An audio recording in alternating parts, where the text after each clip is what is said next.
আল্লাহ পাকের আলিশান দরবারে লাখো কোটি শুকরিয়া যে মহান মালিক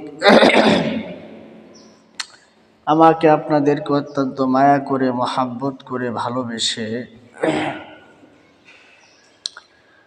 জুমার দিনে আল্লাহ পাকের ঘর মসজিদে আসার বসার তৌফিক দান করেছেন। এজন্য সকলে দিল থেকে শুকরিয়া আদায় করি, সকলে বলে আলহামদুলিল্লাহ। এবং কিছু দিনই কথা বলা শোনার তৌফিক দান করেছেন, এজন্য আবারও দিল থেকে শুকরিয়া আদায় করি, সকলে বলি আলহামদুলিল্লাহ। তো সম্মানিত উপস্থিতি, গত জুমায় আমরা কোরআনে কারীমের অন্যতম একটি সূরা সূরাতুল লুকমানের 12 নং এবং 13 নং আয়াতে কারিমা থেকে আমরা আলোচনা করেছি। আজকে 14 এবং 15 নং আয়াতে কারিমা থেকে যতটুকু সময় পাই আমরা আলোচনা করব। আল্লাহ পাক আমাদের সকলকেই কিছু উপকারী কথা বলা ও শোনার তৌফিক দান করুন, সকলে বলেন আমিন। তো সম্মানিত উপস্থিতি, আল্লাহ পাক আয়াতে কারিমার মধ্যে শুরুতে বলেছেন ওয়াসাইনাল ইনসানা বিওয়ালিদাইহি।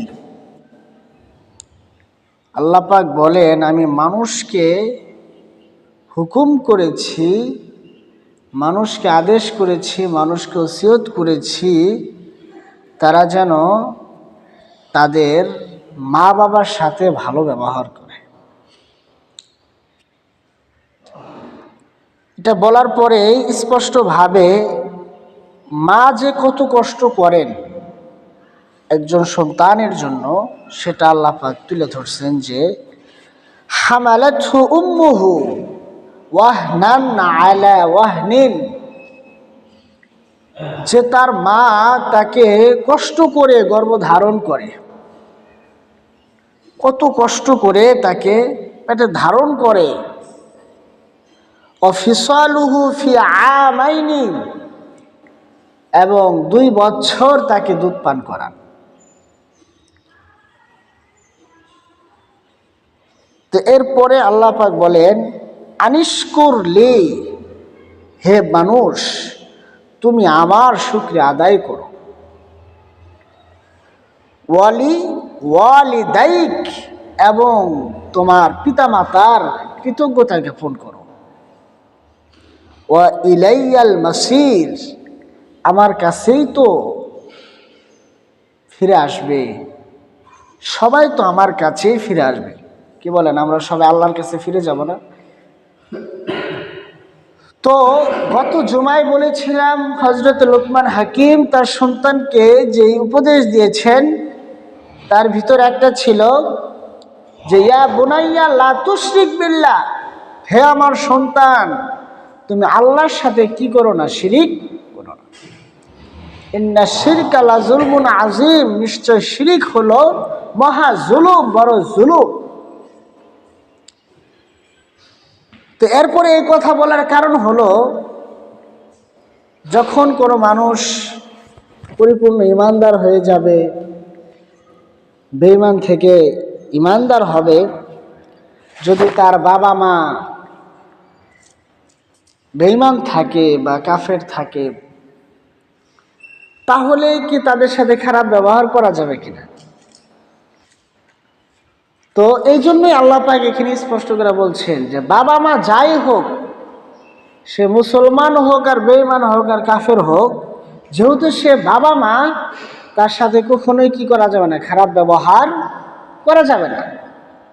তাদের সাথে ভালো ব্যবহার করতে হবে।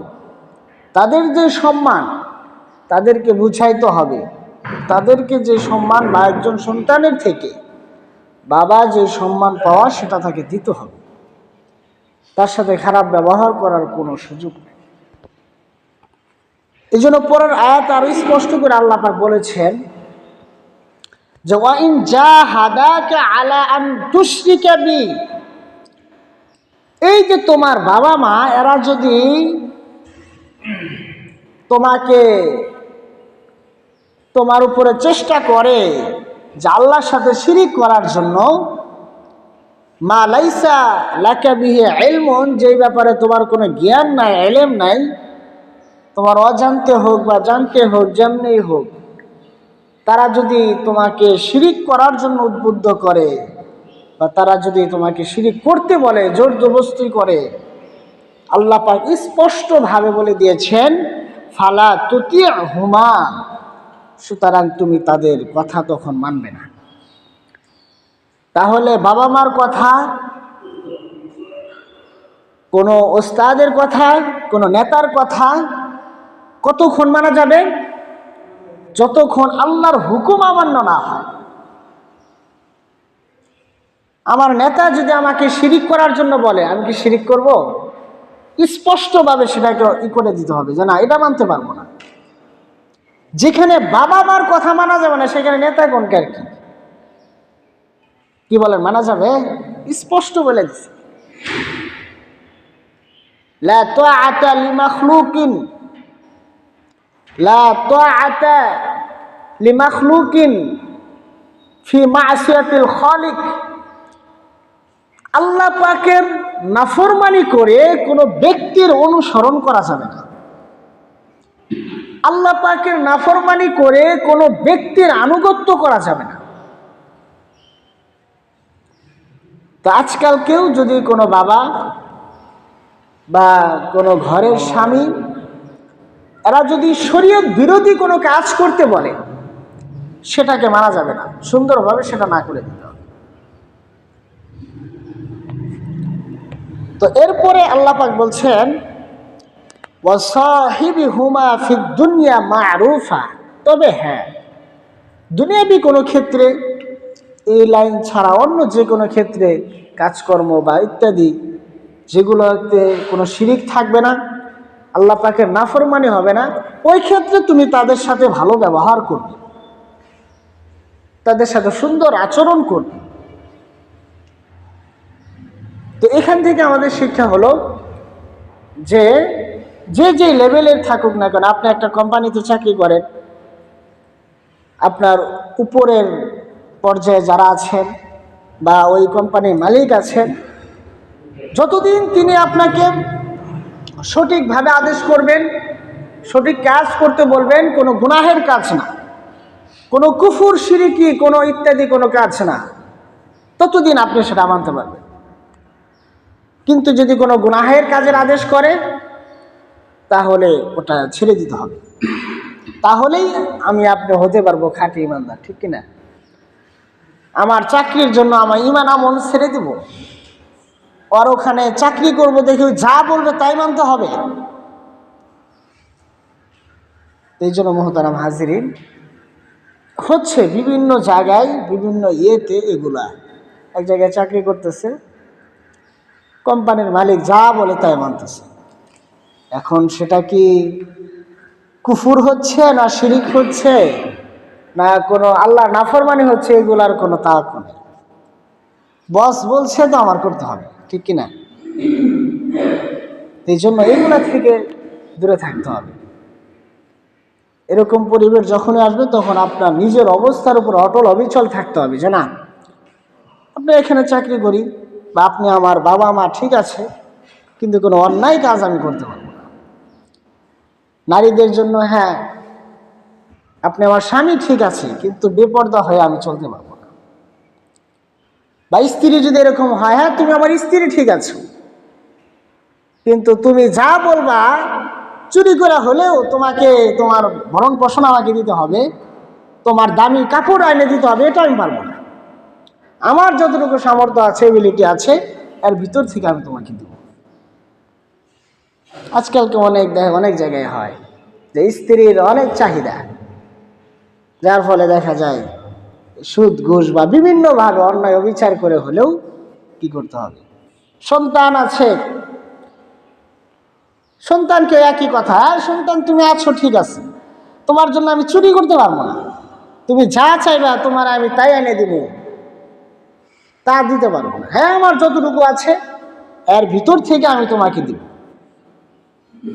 এবং তোমার যতটুকু প্রয়োজন, তোমার জন্য আমি এই অন্যায় কাজ করে অমুকের হক নষ্ট করে তোমাকে আমি ওটা কিনে দিব, এটা কিনে দিব, এটা আমি পারবো না। এইভাবে প্রত্যেক ব্যক্তির জন্য, সন্তানের জন্য বাবার ক্ষেত্রে, বাবার জন্য সন্তানের ক্ষেত্রে, স্ত্রীর জন্য স্বামীর ক্ষেত্রে, স্বামীর জন্য স্ত্রীর ক্ষেত্রে, সকল ক্ষেত্রে যে যার অধীনে আছেন বা যার সাথে যার সম্পর্ক আছে, সবসময় একটা মূল নীতি মনে রাখতে হবে যে আমি তার কথা কতক্ষণ মানব, যতক্ষণ তিনি আমাকে কোনো অন্যায়, কোনো কুফর শিরিকের আদেশ না করবে, ততক্ষণ আমি তাকে সম্মান করব, তার কথাকে আমি মানব, ঠিক কিনা? যদি আমাকে কোনো অন্যায় কাজ করার জন্য বলে, কোনো কুফর শিরিকের কথা বলে, তখন তার কথা মানা যাবে না। কারণ সবচেয়ে বড় আদেশদাতা হলেন কে? আল্লাহ তাআলা। আল্লাহর হুকুম হলো আগে। আমার বাবাকে খুশি করার জন্য, আমার বসকে খুশি করার জন্য, আমার নেতাকে খুশি করার জন্য অন্য অবিচার করব, মনে রাখতে হবে এই সময়, এই অবস্থা আমার সবসময় একরকম থাকবে না। আমি এখন অনেক শক্তিশালী, আমার শক্তি আছে, আমার ক্ষমতা আছে, ইত্যাদি আছে, আমি যা ইচ্ছা তাই করব। মনে রাখতে হবে যে সময় সবসময় একরকম যায় না। এই জন্য মোহতারাম হাজিরিন, আল্লাহ পাক আমাদের সকলকে সকল প্রকার অন্যায় অবিচার থেকে বেঁচে থাকার তৌফিক দান করেন, সকল বলেন আমিন। এরপরে আল্লাহ তাআলা বলেন, ওয়াত্তাবি সাবিলা মান আনাবা ইলাইয়া, তুমি অনুসরণ করবে ওই ব্যক্তির পথ যে আমার অভিমুখী, অর্থাৎ যেই পথে চললে তুমি আমি আল্লাহর পথে চলতে পারবে, অর্থাৎ নবীদের পথ, সাহাবায়ে কেরামের পথ, যুগে যুগে ওলি আউলিয়া যারা ছিলেন, হকপন্থী লোক যারা ছিলেন, ওই পথে তুমি চলবে, তাদের পথে তুমি হাঁটবে। সুম্মা ইলাইয়া মারজিউকুম, কারণ একদিন তো তোমরা আমার কাছেই ফিরে আসবে। ফাউনাব্বিউকুম বিমা কুনতুম তা'মালুন, এবং যখন আমার কাছে তোমরা আসবে, তখন তোমরা যা কিছু করেছো সব আমি স্পষ্টভাবে তোমাদেরকে বর্ণনা করে দেব। কোনো লুকোচুরি নাই, কারচুপি না, তুমি এটা করেছো, সব কিছু লিপিবদ্ধ হচ্ছে, সব লেখা হচ্ছে। যখন আমলনামা সামনে দিয়ে দিবে, যারা গুনাহগার থাকবে, বেঈমান কাফের থাকবে, আফসোস করবে, মালি হাযাল কিতাব, হাই হাই এটা কেমন কিতাব, লা ইউগাদিরু সাগীরাতাও ওয়ালা কাবীরাতান ইল্লা আহসাহা, এখানে দিয়ে ছোট বড় সব কিছুই দিয়ে এখানে লেখা। নিজে দেখে নিজে কি হবে, কোন গোপনে কোন সময় কি যে একটা করছিলাম, ছোট একটা কাজ, ওটাও দেখে এখানে লেখা আছে। আজকালকে একটা অন্যায় করলে 10 জন মানুষের মাঝে প্রকাশ হলেই অনেক লজ্জা লাগে, কি বলেন, তাই না? যে হাই হাই এটা কি হলো। আর যখন হেই আদম আলাইহিস সালাম থেকে নিয়ে কিয়ামত পর্যন্ত যত মানুষ আসবে, সকল মানুষের সামনে যখন আমার আপনার একটা অন্যায় প্রকাশ পেয়ে যাবে, কি অবস্থা হয়ে যাবে। এই জন্য মুহতারাম হাজিরিন, সেই সঠিক পথে আমাদেরকে চলতে হবে। নবী রাসূল যেই পথে চলে গিয়েছেন, যেই পথে চলতে বলেছেন, সেই পথে আমাদেরকে হাঁটতে হবে, চলতে হবে, তাহলে আমি আপনি শান্তি পাব। এরপর আর একটা আয়াত বলেই আমি শেষ করে দেব, অবস্থা বিষয়টা ভালো না, খুবই গরম। তো এরপরে হযরত লুকমান হাকিম তার সন্তানকে আর একটা উপদেশ দিয়ে এসছেন, খুবই চমৎকার। সেটা হলো যে ইয়া বুনাইয়া ইন্নাহা ইন তাকু মিসকালা হাববাতিন মিন খারদালিন, হে আমার সন্তান, হে আমার ছেলে, তুমি জেনে রাখো সরিষা দানা পরিমাণও যদি কোনো বস্তু, সরিষা দানা পরিমাণও যদি কোনো বস্তু, ফাতাকুন ফি সাখরাতি, সেটা যদি কোনো পাথরের ভিতরে থাকে, আও ফিস সামাওয়াত, এবং আসমানের কোনো এক জায়গায় যদি থাকে, আও ফিল আরদি, অথবা জমিনের কোথাও যদি থাকে, ইয়াতি বিহাল্লাহ, আল্লাহ তাআলা সেটাকে উপস্থিত করবে। ইন্নাল্লাহা লাতীফুন খবীর, নিশ্চয় আল্লাহ তাআলা হলেন সূক্ষ্ম জ্ঞানের অধিকারী। আল্লাহ তাআলা সব কিছুর খবর রাখেন। তাহলে আল্লাহ পাক যদি সরিষা দানা পরিমাণও কোনো বস্তু যদি কোথাও লুকানো থাকে, সেটা কোনো পাথরের ভিতরে হোক, কোনো আসমানের কোনো এক জায়গায় হোক, বা জমিনের কোথাও, সেটাকে আল্লাহ পাক কি করেন? উপস্থিত করবেন। তাহলে আমি আপনি, অনেকের ধারণা মানুষ মরে গেলেই তো শেষ, কি বলেন, তাই না? যে মরে যাবো, এই হাত পা অঙ্গ প্রত্যঙ্গ মাটিয়ে খেয়ে ফেলবে, এগুলা কি আর আল্লাহ খুঁজে পাবে? সরিষা দানা পরিমাণ বস্তু যদি আল্লাহ পাক উপস্থিত করতে পারেন, যে আল্লাহ তাআলা আমি আপনি কিছুই ছিলাম না, ওখান থেকে আমাকে বানাইছেন, এত সুন্দরভাবে বানাইছেন, ওই আল্লাহ তাআলা কি মরার পর আবার জীবিত করতে পারবে না? তো এই জন্য মোহতারাম হাজিরিন, আমি আপনি যেখানে যেভাবে যা কিছু করি না কেন, আল্লাহ পাক সব কি করবেন? উপস্থিত। এগুলা এমন উপদেশ, এমন কথা, যে ব্যক্তি মানবে, এটা হলো চিন্তার বিষয়। যে আল্লাহ তাআলা এই ছোট্ট সরিষার দানা পরিমাণ জিনিসও যদি উপস্থিত করেন, তাহলে আমি কি, আমি কোথায় কি করব, সব তো আল্লাহ পাক জানে, সব তো আল্লাহ পাক দেখতেছেন।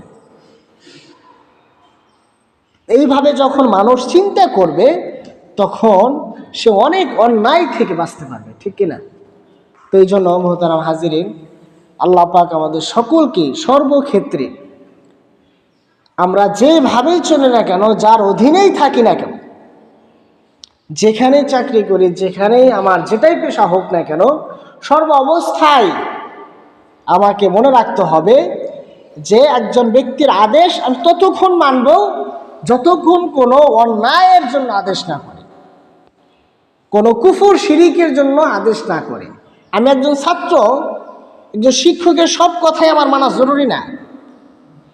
আমার শিক্ষক যদি শিরিক করার জন্য বলে, আমার শিক্ষক যদি কুফরি করার জন্য বলে, আমার শিক্ষক যদি অন্যায় করার জন্য বলে, সেটাও কি আমি মানব না? আমার পীর যিনি থাকবেন, তিনি আমার একজন শিক্ষক, তার কথা আমি ততক্ষণই মানব যতক্ষণ আমাকে কোনো অন্যায়ের আদেশ না করে। আমার পীর আমাকে বললো সেজদা করো, আমি ওটাও মানা শুরু করলাম। সেজদা হবে একমাত্র কার জন্য? আওয়াজ করে বলেন, একমাত্র আল্লাহর জন্য। এই মাথা, এই কপাল একমাত্র আল্লাহ পাকের কুদরতি পায়ে সেজদা করতে হবে, অন্য কারোর জন্য না। তা আমি পীর সাহেবের কাছে যাব শেখার জন্য, দিন শেখার জন্য, তিনি আমাকে সেজদা করতে বলেন।